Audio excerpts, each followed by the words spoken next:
Alguns agradecimentos. Agradecimento a Deus pela vida da igreja. Falei para os irmãos, algumas vezes,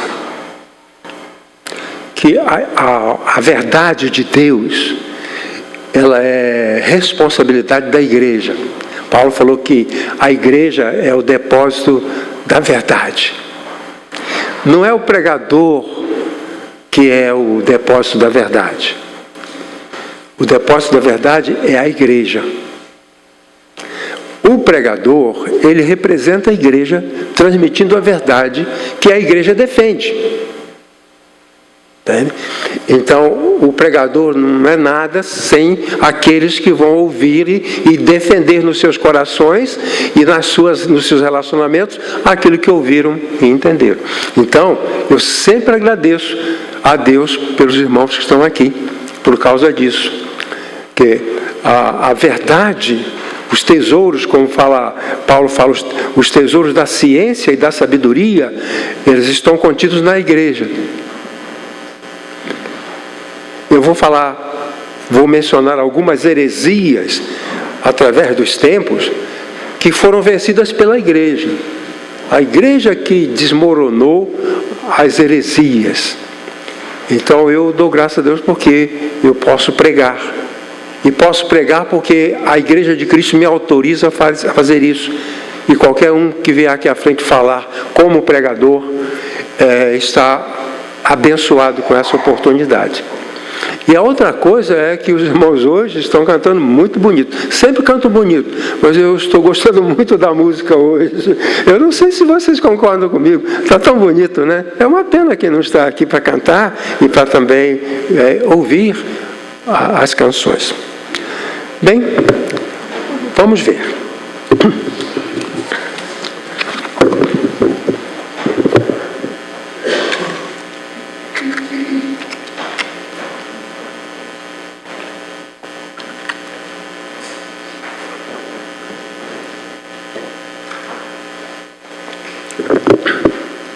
Vamos lá olhar o que está no quadro. Pregação para a celebração da ceia, ceia do Senhor. Aos terceiros domingos nós celebramos a ceia. Nós temos aqui pessoas, para a alegria nossa, que não são da igreja. E então temos que explicar para essas pessoas que aos terceiros domingos nós celebramos a ceia do Senhor, que é uma refeição com um propósito. A ceia do Senhor tem um propósito. E o tema, sempre na ceia do Senhor, o tema geral é o Jesus de quem nos lembramos, é o Jesus de quem nos lembramos. E a base é o que Paulo falou, que ele falou: eu recebi do Senhor o que vos entreguei.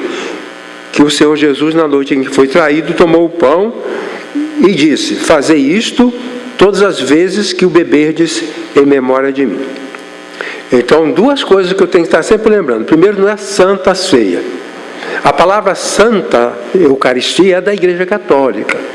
Se você é católico, aí você considera a Eucaristia como uma coisa sacramental, tudo bem. Mas os evangélicos não pensam assim, a não ser os evangélicos com ranço do catolicismo, né? Com resíduos do catolicismo. Então, nós não falamos Santa Ceia, porque essa palavra Santa Ceia não está no Novo Testamento. No Novo Testamento está dito Ceia do Senhor. É o nome. Certo? Certo? Você é Ana. Eu não posso dizer que você é Josefina. Não é, você é Ana. Não posso chamar de Josefina. Então, é ceia do Senhor. Certo? Então, e a finalidade é lembrar de Jesus. A ceia não é um ritual para curar a doença. Eu conheço pessoas que dizem, eu estou resfriado, eu vou tomar a ceia, meu resfriado desaparece. A função da ceia não é essa. Jesus falou, façam isso para se lembrarem de mim. A coisa é a mente e o coração em relação a Jesus, é isso. Certo? Então, todas as vezes, todo terceiro domingo, nós usamos esta ideia. O Jesus de quem nos lembramos. Nós nos lembramos das pessoas queridas, nós nos lembramos de Jesus o tempo frequentemente, mas há um momento especial, um dia especial, para nos lembrarmos de Jesus, focalizar o nosso pensamento numa pessoa, na pessoa de Jesus. Essa é a finalidade. Foi isso que ele falou. Jesus estava com seus discípulos, os discípulos estavam assustados, porque Jesus falou que ia ser preso e morto. E Jesus falou, tudo bem, eu vou ser preso, vou ser morto, mas lembrem-se de mim. Coloquem a lembrança. A ceia do Senhor, Jesus falou, por mim, lembrem-se por mim. Então é isso que nós fazemos. Então é um dia em que nós focalizamos a pessoa de Jesus e nos dedicamos mais a pensar nele e a aprender o que ele nos ensinou. E o tema de hoje é Jesus, um ser humano autêntico. Esse é o tema de hoje. A base é a 5ª palavra da cruz. Eu disse para os irmãos que ia durante alguns 7 meses, né? Porque são 7 as palavras da cruz. Então, durante 7 meses eu ia pregar no culto da ceia sobre as palavras da cruz. Então, hoje é a 5ª palavra. Tenho sede. Jesus falou na cruz. Tenho sede. Depois tem a 6ª e depois a 7ª palavra. Aí eu terei pregado as 7 palavras da cruz. Pois bem, e o tema de hoje, a 6ª palavra da cruz, é um ser humano autêntico. Nós aprendemos quem são as pessoas pelo que elas falam. A maneira de entender, de compreender, de conhecer alguém é escutando o que ela fala. Quando eu estudei psicanálise lá na escola freudiana, o símbolo da escola freudiana é um ouvido, uma orelha. As apostilas, os quadros, tudo tinha uma orelha. Lembre-se de ouvir para conhecer. Quanto mais ouvimos de alguém, mais conhecemos esse alguém. Então, quanto mais ouvimos de Jesus e nos lembrarmos do que ouvimos dele, mais o conhecemos. E quanto mais o conhecermos, melhor para a nossa alma, melhor para o nosso coração. Pois bem, a verdade central é essa. Coloque lá. O Jesus de quem nos lembramos nasceu, viveu e morreu aqui na terra como um autêntico ser humano. É o que a gente aprende dessa 5ª palavra da cruz. E qual é a palavra da cruz? 5ª palavra. Tenho sede. Jesus falou na cruz, tenho sede. E o que a gente aprende com isso? Nós aprendemos que ele nasceu, viveu e morreu aqui na terra como um autêntico ser humano. Bom? Então vamos lá, vocês vão comigo. Sim, deixa eu fazer uma paradinha.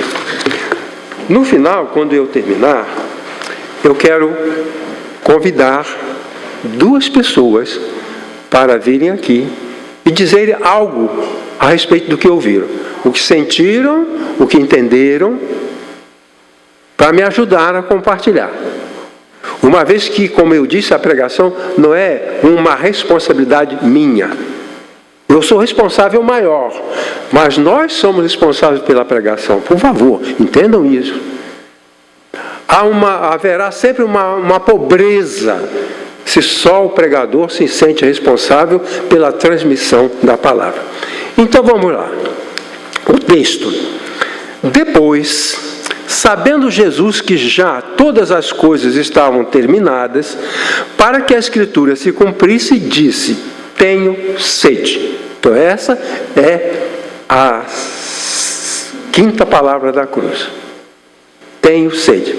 Eu falei para os irmãos que seria um grande desafio pregar um sermão com base em uma frase. E na língua grega é só uma palavra. Em português são 2 palavras. Na língua grega é uma palavra só.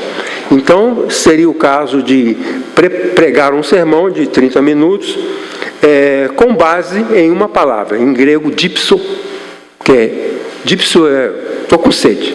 Mas em grego é uma palavra só, em português 2 palavras. Agora, não sei se Jesus falou em hebraico, aramaico, latim ou grego, mas João relatou em grego. Quem contou foi João. E ele contou como se Jesus tivesse falado em grego, uma palavra só. Muito bem.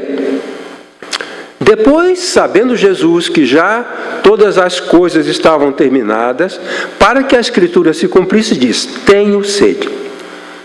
Estava, pois, ali um vaso cheio de vinagre, e encheram de vinagre uma esponja, e pondo-a num hisopo, lhe achegaram à boca.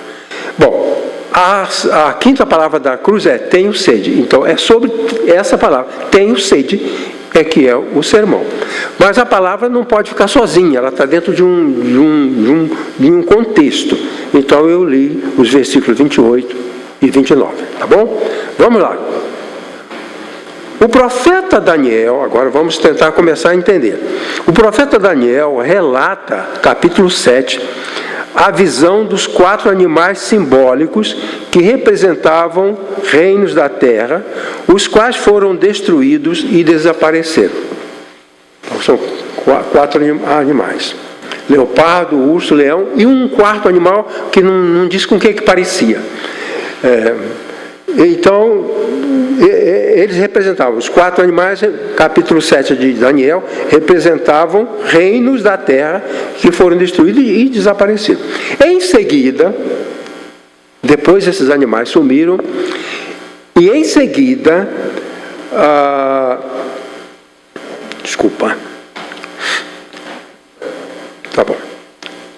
em seguida, o profeta teve a visão de um ser com aparência humana. Quer dizer, 4 seres com aparência de bicho. Leão, tigre, leopardo, esses animais.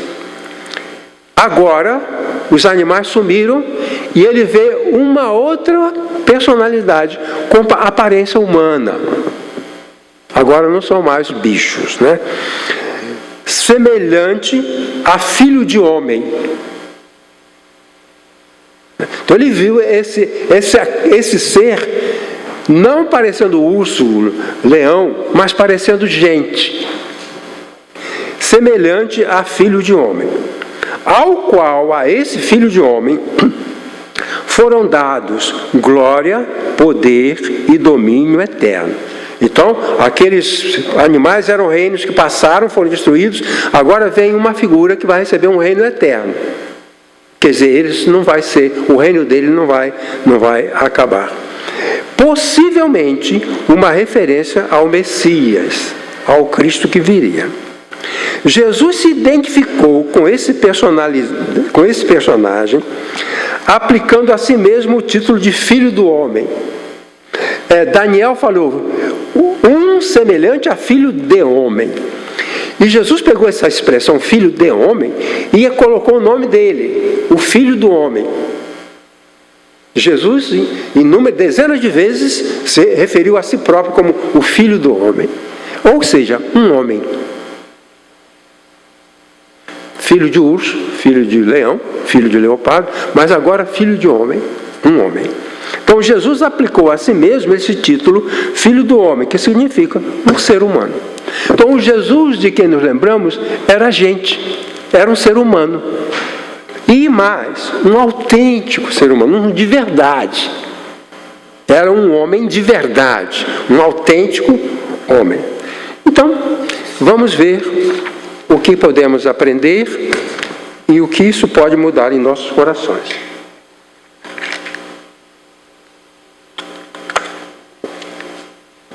Se algum dia você tiver glaucoma, você vai colocar uns colírios. E esses colírios ressecam os olhos. E também ressecam a boca e a garganta. Por isso a gente precisa de água. Então quem usa colírio para glaucoma tem esse problema. Tá? Não é falta falta de educação, ficar bebendo. Né? É isso. Então vamos ver. Meu primeiro argumento sobre o Jesus ser um ser humano autêntico o Jesus de quem nos lembramos possuía uma natureza biológica inerente a um ser humano autêntico. A natureza de Jesus biológica, como um ser vivo, era a nossa. Mesma coisa. Né? Então ele é autêntico. Se eu tenho uma natureza biológica, eu sou um ser humano, e outra pessoa tem a natureza, outro ser tem a natureza biológica, então eu sou um ser humano, e ele tem a mesma natureza minha, então ele é um ser humano. Eu não tenho a mesma biologia do cão, apesar de que muita gente, a coisa está chegando ao ponto que daqui a pouco os cães vão ser gente, gato vai ser gente, capivara apareceu na televisão, um homem beijando uma capivara. Então não sei onde vai chegar, tudo bem. Mas não é inerente, a biologia da capivara não é a mesma minha. Certo? Principalmente que ela passa carrapato que dá febre maculosa e as pessoas morrem. Eu não passo febre maculosa, não tem nada a ver com ela. Pode ficar tranquilo. Então, a natureza biológica de Jesus. Jesus tem uma natureza biológica. E essa natureza biológica produz determinados comportamentos. A sede, porque biologicamente nós somos grande parte de água. E nós desidratamos, ou seja, perdemos água, por isso tem a sede. Por isso, quem não sente sede deve beber água mesmo não sentindo sede, porque ele precisa. A sede é um recurso, é um estímulo para a gente se hidratar. E se não acontece isso, a gente se dá mal. Então, quando Jesus diz assim, tenho sede, ele está mostrando que a biologia dele, a anatomia dele, é a mesma minha. Porque eu sinto o que ele sentiu e ele sentiu o que eu sinto. Então é parecido comigo. Eu sou parecido com ele. Quando você tem sede, você está se parecendo com Jesus, ou ele está se parecendo com você. Quando você tem fome, você está se parecendo com Jesus e ele se parecendo com você. Quando ele fica cansado, ele fica parecido com você. Quando ele fica zangado, chateado, ele fica parecido com você. Quando ele tem sono, ele fica parecido com você. Porque ele é filho de homem. Ele é filho de homem. Então, o que ele diz? Tenho sede. A sede é uma das demandas biológicas a qual é fundamental para a sobrevivência de qualquer pessoa, como também a fome. A sede se expressa como sofrimento, e Jesus sofreu passando sede. Vamos ampliar a nossa compreensão. Primeiro, Jesus passou por sofrimento real, isso é real. O sofrimento dele é real, não era uma farsa, né? Era um sofrimento real. A expressão tenho sede é uma coisa, é uma experiência real.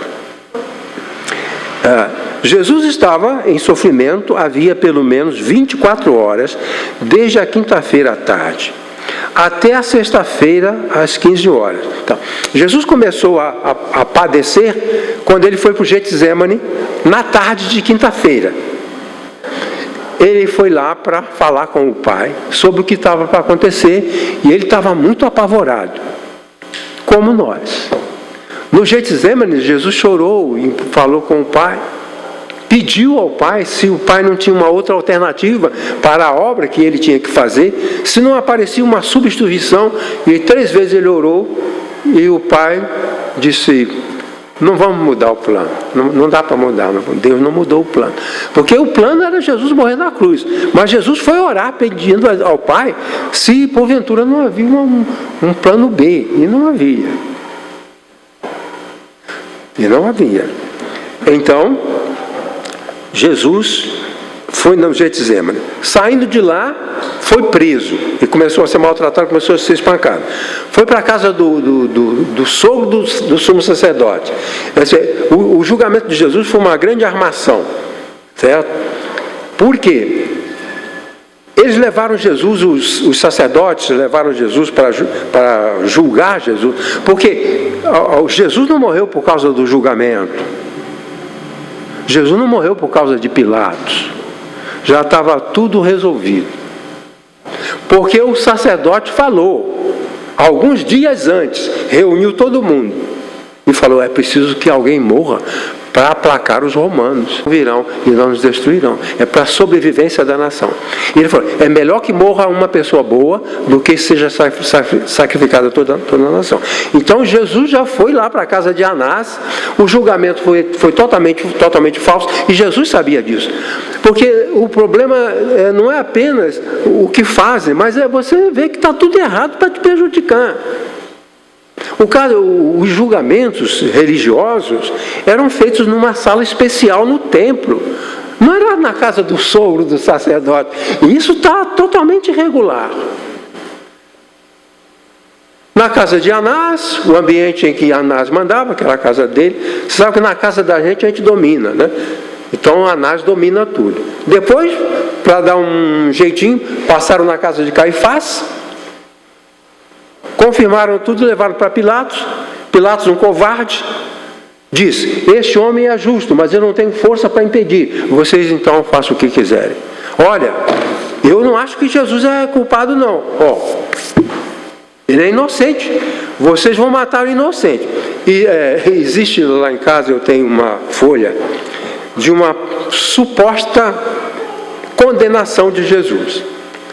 Então aquilo é mostrado como uma cópia da sentença de Jesus. Aquela cópia é mais ou menos do século IV depois de Cristo. É falsa, porque não houve sentença contra Jesus. Pilatos não sentenciou Jesus, apenas deixou que um inocente fosse morto. O problema de Pilatos foi esse. E Roma não gostou. Porque os irmãos sabem que a lei, o direito, nós herdamos de Roma. O Senado romano, o imperador romano, não permitiam injustiça. Consta que Pilatos foi punido, porque deixou matar um inocente. Então Jesus sofreu de manhã na casa de Pilatos, e depois Pilatos não conseguiu conter a fúria. Ele declarou várias vezes, não vejo crime nesse homem, não vejo crime nesse homem, não vejo crime nesse homem. Ele é inocente, vocês vão matar o inocente. Peraí, temos um bandido aí, vamos matar esse bandido para liberar Jesus. Matem Barrabás. Não, nós queremos matar Jesus. E mataram Jesus. Mas antes disso, eles machucaram Jesus, espancaram Jesus, e Jesus foi para a crucificação. Então, durante todo esse tempo, ninguém deu água para ele. Mais ou menos 24 horas de angústia, de estresse, de maltrato, e ele estava com sede. Agora, 24 horas depois, Jesus está na cruz, e ele fala, tenho sede. Depois de todo esse tempo, né? Ele foi crucificado às 9 horas da manhã, e agora, após 6 horas, na cruz, ele disse, tenho sede. Ele era um homem, um ser humano de verdade. Ele era um ser humano de verdade. E essa é a nossa tese, que o Jesus de quem nos lembramos era um autêntico ser humano. Em segundo lugar, Jesus assumiu um sofrimento real. A heresia docetista, segundo e quarto século, negava o sofrimento de Jesus. Eles diziam que Jesus não sofreu na cruz, porque Jesus era divino. Não sei se lá se lembra do Aloísio, lá da Chatuba. Aloísio era um moço da igreja lá, naquela igreja, o pastor ia lá duas vezes por mês, um domingo de manhã e o outro domingo à noite só. Então os membros da igreja pregavam, substituíam o pregador. E esse moço, Aloísio, ele um dia falou isso, né? Não sei onde ele aprendeu, que Jesus não tinha morrido porque ele era Deus. Que Jesus não tinha morrido porque Jesus era Deus. O irmão José Duarte chamou o Aloísio, deu uma bronca nele. Isso é heresia. A morte de Cristo foi real. O sofrimento dele foi real. ele é um humano de verdade. E eu vi o irmão José Duarte dando uma bronca no Luiz, porque ele falou heresia. Dizer que Jesus não sofreu é heresia.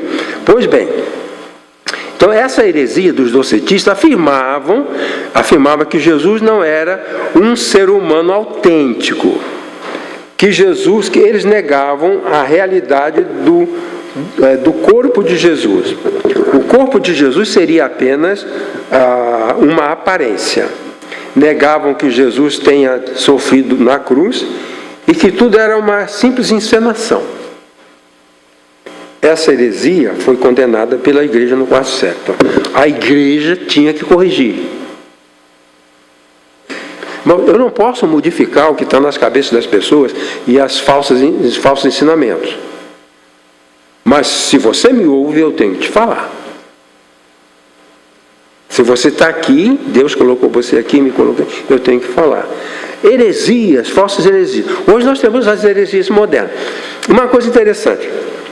As heresias modernas que aparecem aqui e ali e tal, certo? Elas não são, na verdade, heresias modernas. Elas são a aparição de antigas heresias. Quando alguém diz que Jesus fugiu para a França, casou lá, teve muitos filhos, e que as pessoas estão na França procurando o DNA de Jesus, para saber quem são os herdeiros de Jesus, isso é uma heresia. Mas isso é antigo, a igreja condenou isso há quase 2000 anos, há 1700 anos, 1500 anos, a igreja condenou, e elas aparecem. Tem gente procurando saber se eu não tenho o DNA de Jesus para herdar todo o universo, que Jesus é o rei do universo. Se eu tenho o DNA dele, quando Jesus esteve aqui no mundo, a França nem existia.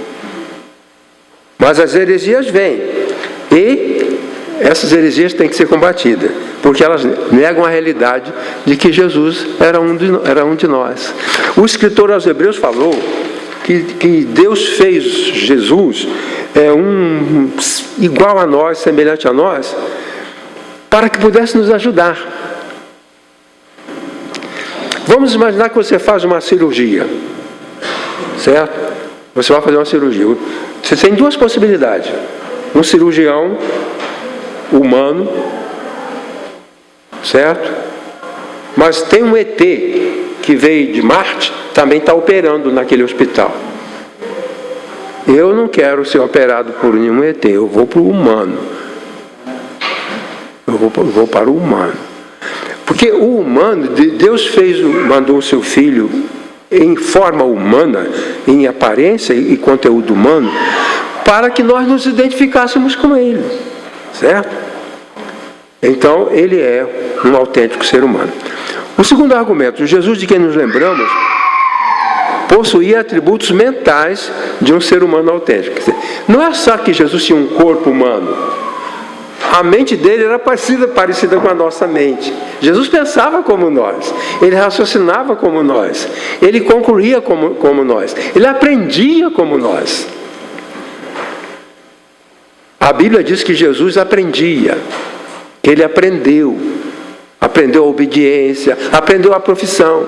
Jesus não nasceu carpinteiro. O pai dele ensinou, porque os pais judeus ensinavam a profissão aos seus filhos desde 7, 8 anos. Com 12 anos, todo menino tinha uma profissão. Então, na sociedade moderna, a gente espera chegar a pessoa a 25 anos, 40 anos, para ter uma profissão. Mas nos dias de Jesus, não. Jesus, ele aprendia, desde pequeno, então ele aprendeu. Então, a palavra diz assim, presta atenção, estou falando da mente de Jesus. Sabendo Jesus que todas as coisas já estavam consumadas, para que se cumprisse a Escritura, disse, tenho sede. A quinta palavra pronunciada na cruz, tenho sede. A palavra sabendo, ela é traduzida de um verbo, de onde vem a palavra oida. Oida era a palavra usada com referência à inteligência evoluída dos seres humanos, mentalmente capacitados. Por exemplo, se um elefante tem inteligência, é considerado o elefante um animal inteligente, mas aquela inteligência do elefante não é a mesma nossa. Aquela mente do elefante não é a mesma nossa. Os cães são inteligentes, claro que são, mas não vai dizer que a inteligência do cão é a mesma minha. A minha inteligência e a inteligência do meu Cristo são idênticas, porque ele é um ser humano idêntico. Então a palavra que foi usada aqui, sabendo é uma inteligência aplicada. Então, quando se fala sabendo, está se usando uma palavra que dá a ideia da inteligência evoluída dos seres humanos mentalmente capacitados. Pois bem, então o que estamos dizendo assim, sabendo é isso. O saber de Jesus era resultado do exercício de uma inteligência, de uma mente inteligente. Bom, três comentários. Jesus possuía inteligência racional. Inteligência racional ele era capaz de entender o significado das coisas. Jesus compreendia tudo aquilo pelo que estava passando. Jesus tinha noção do que acontecia, ele compreendia o significado. Para compreender o significado, só a inteligência humana. Os bichos não vão compreender o significado. Eles têm uma inteligência para sobreviverem, mas eles não vão compreender. Aqui o texto diz que Jesus compreendia tudo. Uma das piores angústias do ser humano é não entender o que se passa. Ele entendeu. Jesus entendia tudo. Então ele possuía inteligência racional. Era capaz de entender tudo aquilo que se passava com ele. A pessoa entender o que se passa é fundamental para ela. Por exemplo, é muito comum a gente descobrir uma pessoa que tem muitos problemas, doença, dificuldades, e descobrir que aquilo é por causa de uma raiva que ela guarda no coração. Ela não sabe. Mas está doente por uma raiva da infância, que guardou e ela não sabe. Se ela compreender, usar a inteligência racional e alguém ajudar, aquele problema se resolve. Falei várias vezes aos irmãos sobre os hospitais, onde pessoas tratam de depressão, que não cura as depressões normais. Elas são tratadas, a pessoa fica boa, mas alguns não curam, ficam internadas. Mas elas não sabem que estão com culpa. Eu conheci um homem que ele sofria de depressão. Depois de muita ajuda, de muita compreensão, escutando muito, ele lembrou, porque ele era culpado.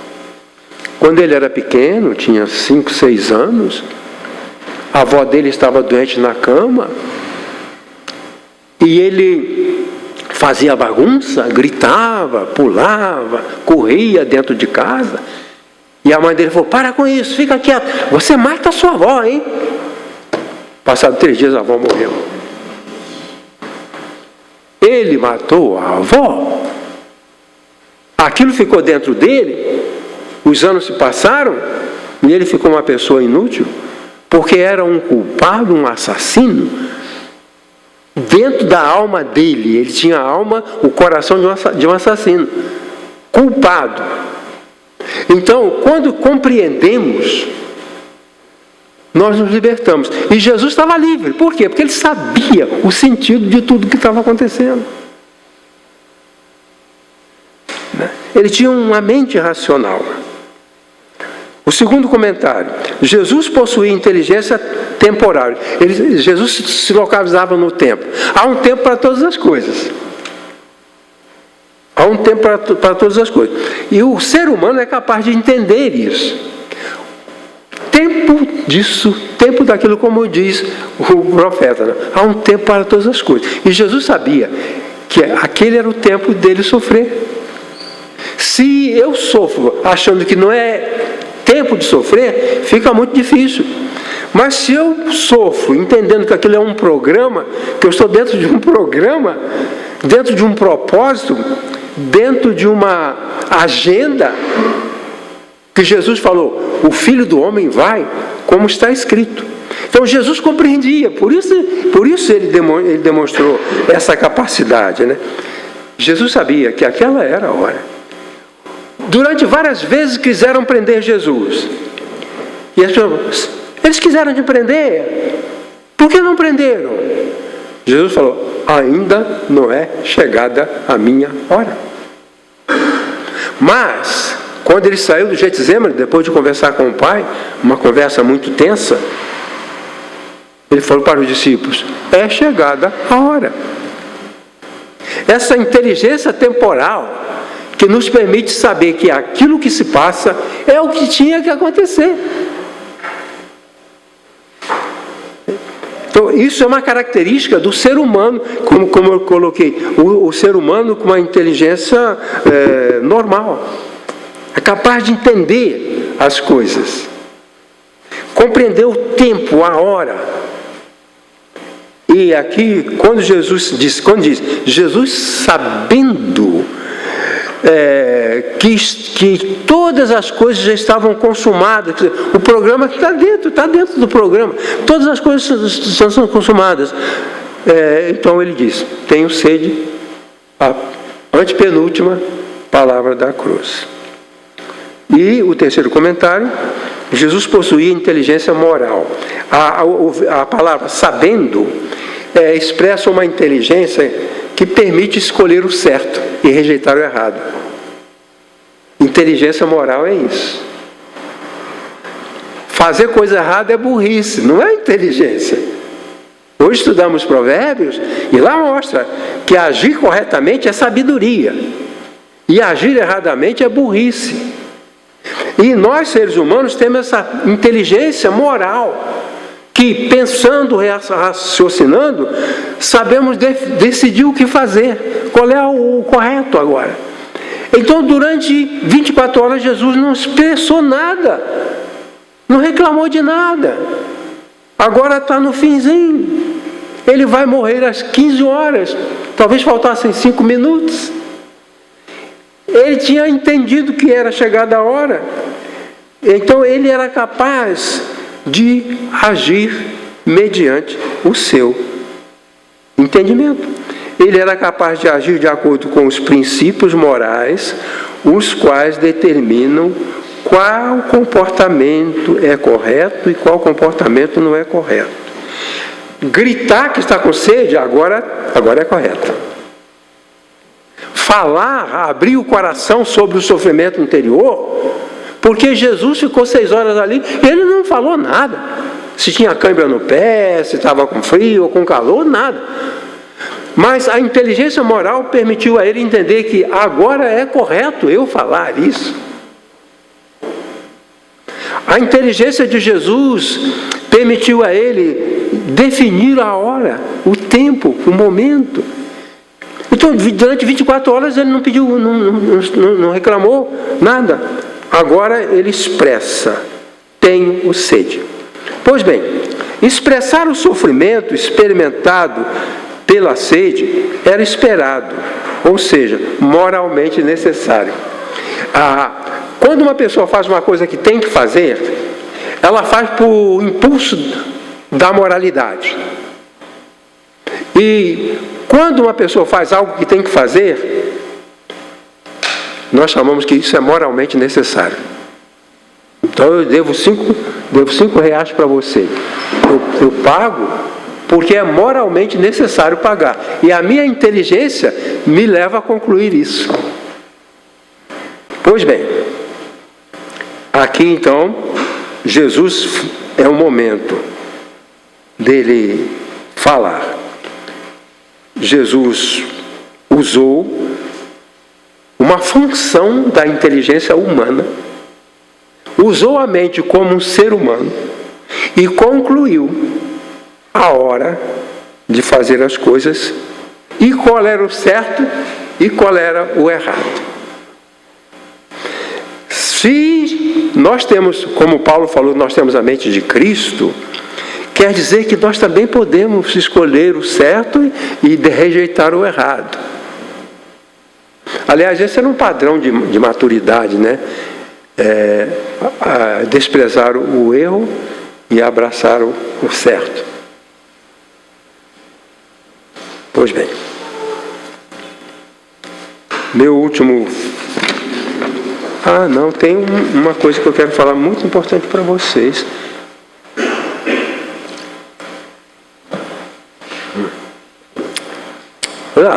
A heresia de Apolinário, que viveu do ano 310 a 390, negava a realidade da mente humana de Jesus. Então, essa heresia de Apolinário negava que Jesus tivesse uma mente como a nossa. Certo? Ele negava isso, ele ensinava isso. Ele era bispo de Laodiceia, era um bispo cristão. Mas ele dizia que Jesus não tinha uma mente como a nossa, que a mente dele era outra. A mente humana de Jesus a mente humana é descrita como nous. Nous. Nous é do verbo noel, que quer dizer entender. Jesus entendia. Nós, seres humanos, porque não somos plenos, não somos seres humanos autênticos, às vezes não entendemos. A gente explica, fala, orienta, aconselha, não funciona. Jesus, a mente dele era a mente humana no limite máximo da sua capacidade de funcionamento, né? Era humana, mas na capacidade máxima,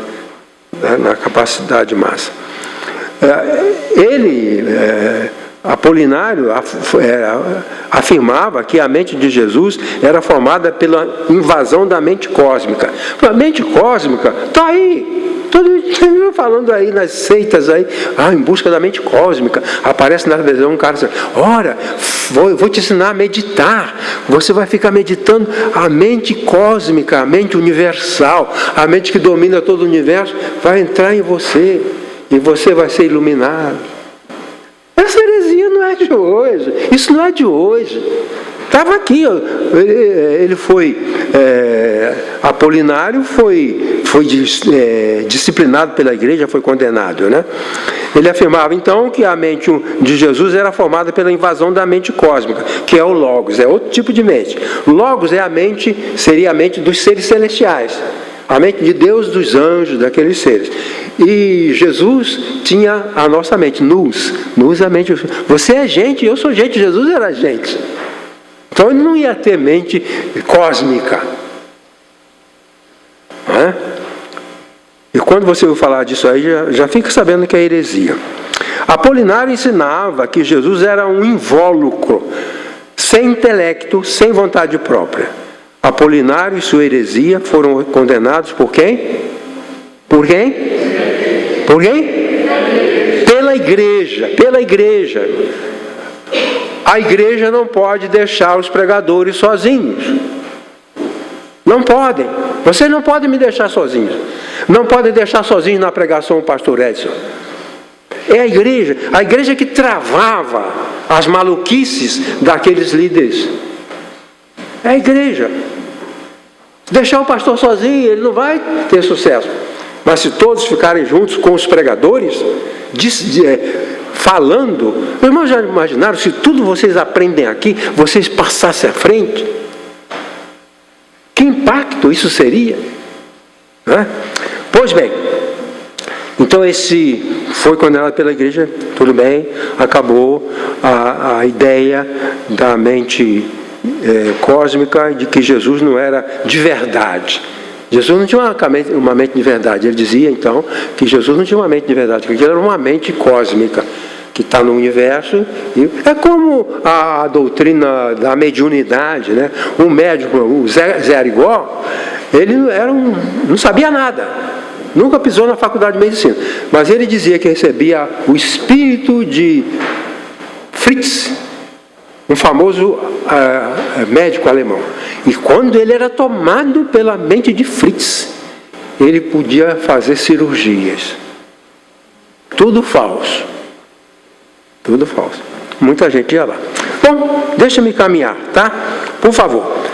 O Jesus de quem nos lembramos mantinha harmonia com o sofrimento, à semelhança de um ser humano autêntico.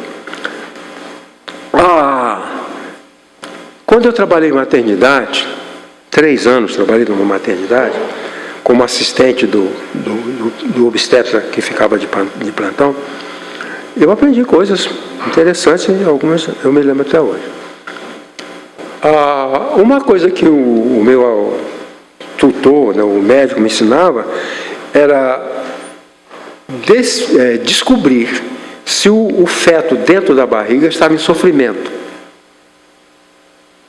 Estava em sofrimento.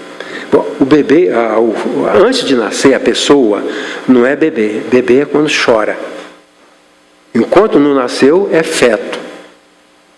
Primeiro é um embrião, depois que tem os órgãos, braço, perninha, porque no início não tem braço, perna, olho, coração. Quando se formam os órgãos, ele já não é mais embrião, ele é um feto. Até nascer, aí ele vai ser um bebê. Olha, então, a palavra era essa. Elias, vai ver se aquele feto está bem. Aí eu ia lá, tinha que escutar 140 batidas por minuto. O coração da criança, do feto, é acelerado. O nosso é 70, por aí e tal. O do feto era 140. Aí eu ia lá, escutava, não tem estetoscópio de madeira, de pinar, escutava. Aí contava, estava 180. Ih, doutor, está em sofrimento fetal. Quer dizer, não nasceu ainda, mas já está sofrendo. Aí vem pregadores dizendo que você tem que parar de sofrer, que o sofrimento é um erro. Venha para a minha igreja, venha parar de sofrer. Isso é uma farsa que não tem mais tamanho. Certo?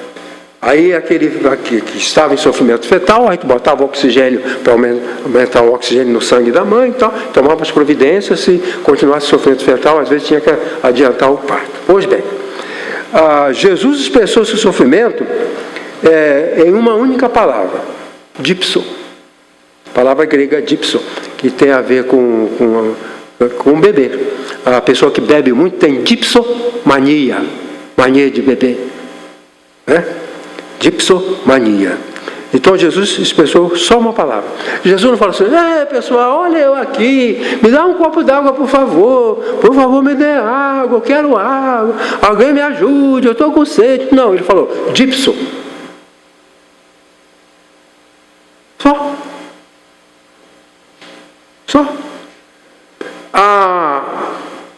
Ele disse beber. Só isso. Bom, a harmonia com o sofrimento implica na aceitação do sofrimento. Porque se o feto pode sofrer, por que eu com 83 anos não vou sofrer? Faz sentido eu achar que não tem que sofrer? Faz sentido, porque o que eu preciso é a harmonia, estar harmonizado com a condição humana, e Jesus está harmonizado com a condição humana. Ele cansou, ele se aborreceu, ele chorou, ele bebeu, ele comeu, ele está adaptado à natureza humana, está harmonizado. Aquelas pessoas que querem, não, eu vou usar, doutor, quando eu uso cocaína, meu sofrimento desaparece. Mas você nasceu para sofrer, meu querido. Você nasceu para sofrer. Né?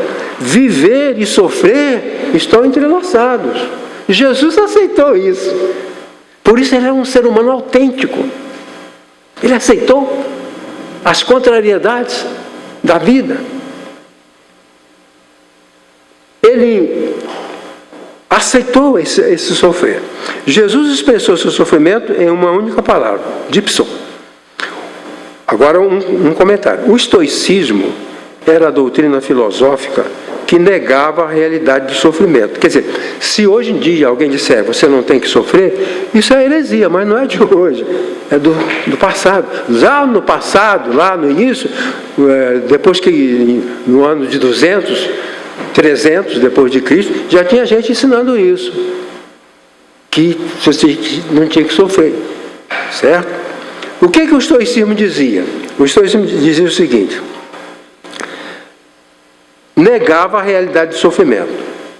O sofrimento é uma ilusão, é uma fantasia. Isso é da sua cabeça. Entende? Você não é crente, você não é cristão, por que está sofrendo? Como se ser cristão é deixar de ser um ser humano. Eu sou gente, você é gente. Jesus se harmonizou. Aceitou ser humano e se harmonizou com o sofrimento. Seu filho faz sofrer, seu marido faz sofrer, vamos fazer tudo para diminuir o sofrimento. Mas é preciso harmonia. Então, o estoicismo era essa doutrina filosófica segundo a qual não era real o sofrimento. Os estoicos, aqui está históricos, né? Estoicos, estoicismo era a filosofia. Os estoicos eram que seguiam a filosofia do estoicismo. É a filosofia de um filósofo chamado Zenão. Ele criou isso. Era um ensino muito amplo, com muita coisa até bonita, mas tinha esse detalhe, tinha esse problema. Então, qual era o problema? Ele fazia o seguinte: por exemplo, eu sou um estoico, então o sofrimento não existe. Não se sofre de fome, eu não sofro de fome. Então você também não sofre, que se dane se não tiver comida, porque eu não sofro de fome, então você. Então eles ficaram assim: a dor eu não sinto, nego a minha dor, então eu também vou negar a sua, e você vai ficar com dor, não vou fazer nada. Aí criaram um cinismo, né? Os estoicos se tornaram cínicos. Quando alguém diz que você pode viver sem sofrimento, porque Deus me libertou das minhas dores, então você pode viver, é um cínico. É um cínico olhar para um faminto e dizer: deixa de bobagem, a fome não existe. É maluquice. Pois bem, se eu não sofro nada, também não ajudo nenhum sofredor. E isso é incompatível com a sobrevivência da humanidade. A humanidade só sobrevive quando cada um sente seu sofrimento e ajuda o outro que ele acredita que também está sofrendo. Tem que ser assim. Pois bem.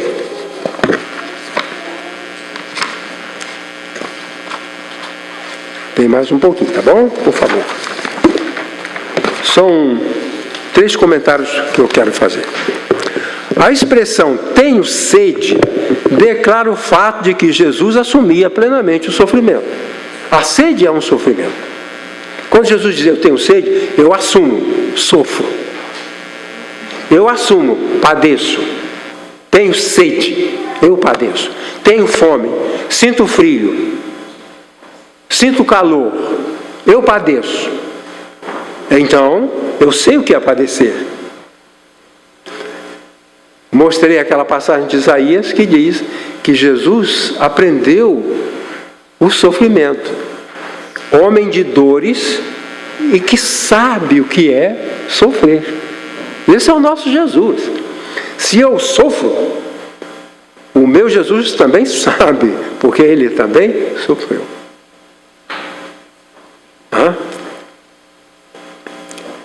Jesus chorou pela futura destruição de Jerusalém e sofreu vergonha na agonia do jardim de Getsemane.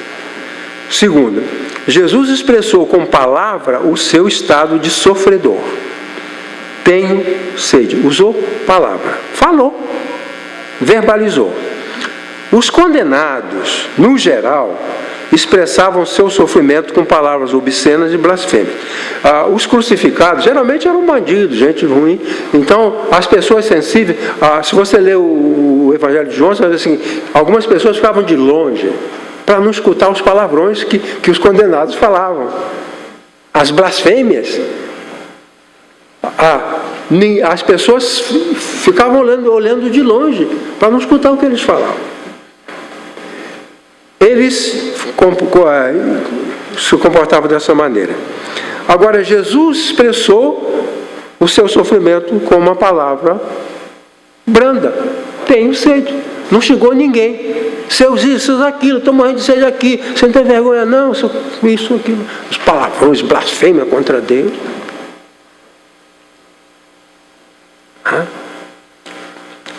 2. Jesus expressou com palavra o seu estado de sofredor: tenho sede.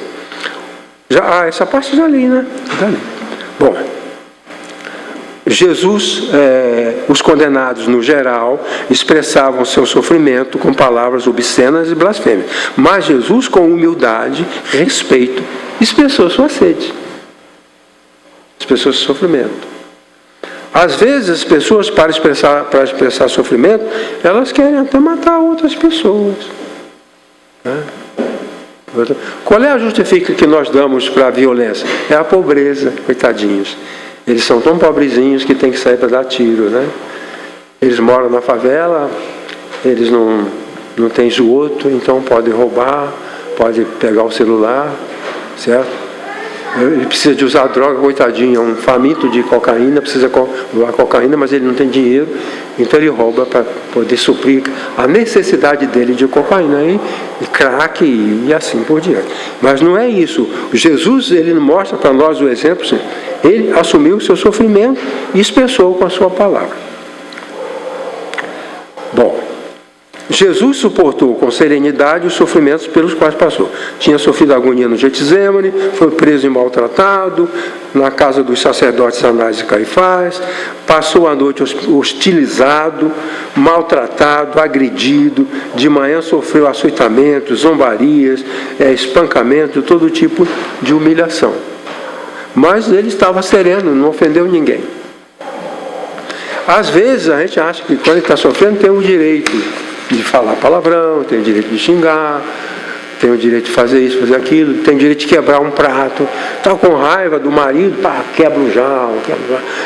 Uma vez, rapidinho aqui só, eu estava lá em Brasília, fui procurado por um deputado, eu estava no hotel, procurado por um deputado evangélico que queria que eu ajudasse ele a conviver com a esposa dele, a mulher dele. Ele era deputado, precisava dos ternos, das gravatas e das camisas. Ele falou: minha mulher picotou todos os meus paletós, picotou as minhas gravatas, picotou as minhas camisas. O que eu faço? Eu falei: procure os universitários. Procurar. Bom, então, vamos para concluir. Olha bem. Jesus estava crucificado há 6 horas. Próximo ao final do drama da cruz, que é o final, quando ele entrega o Espírito, somente aí ele se queixou da dor. Jesus expressou uma sede de 24 horas, mas não foi atendido. Veja que coisa interessante. Jesus não pediu água. É muito interessante isso, porque a gente pensa que ele pediu água e não pediu água. Vamos supor que eu esteja num salão e começa a fazer calor. Eu falo: puxa, que calor. Eu não estou pedindo para ligar o ar-condicionado. Eu só estou dizendo que eu estou com calor. Então Jesus não pediu água. Ele não está pedindo água, ele não está exigindo, ele não está demandando. Ele expressou um sofrimento.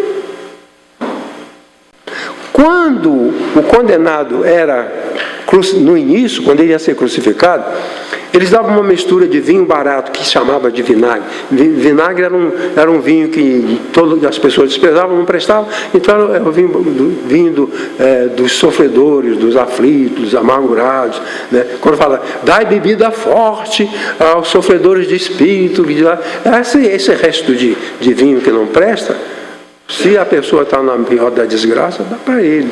É o que dizia lá no livro, né? Então, ele